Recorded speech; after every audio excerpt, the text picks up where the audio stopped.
Nous sommes à l'IFAT dans le cadre d'une action que nous menons depuis 3-4 ans qui vise à essayer de développer les produits que nous fabriquons et que nous commercialisons depuis déjà une quinzaine d'années en France sur les marchés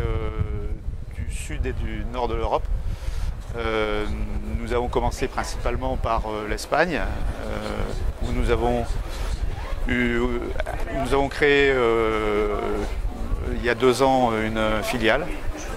avec un responsable local. Nous avons, malgré la crise économique sévère qui règne dans ce pays et qui bien évidemment affecte les volumes que nous arrivons à vendre, nous avons quand même réussi à obtenir des références importantes puisque nous sommes, semble-t-il, le fournisseur du numéro 2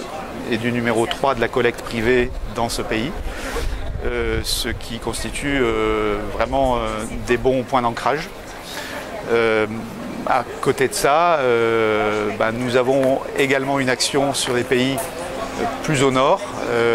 raison de notre présence à l'IFAT, avec quelques premiers succès en Suisse,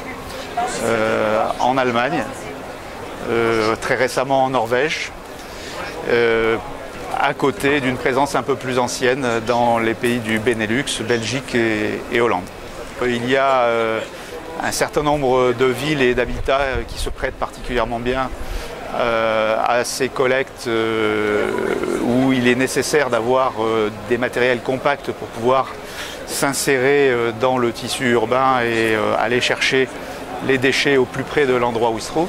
Le petit véhicule est traditionnellement moins bien implanté que dans les pays d'Europe du Sud et où donc naturellement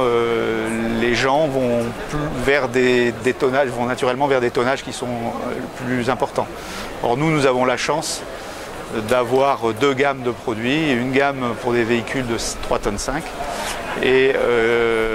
une gamme pour des véhicules de 7,5 tonnes qui malgré tout, malgré ce tonnage, garde la compacité nécessaire pour rester dans le même état d'esprit et dans la même manière de travailler qu'avec un véhicule de 3,5 tonnes.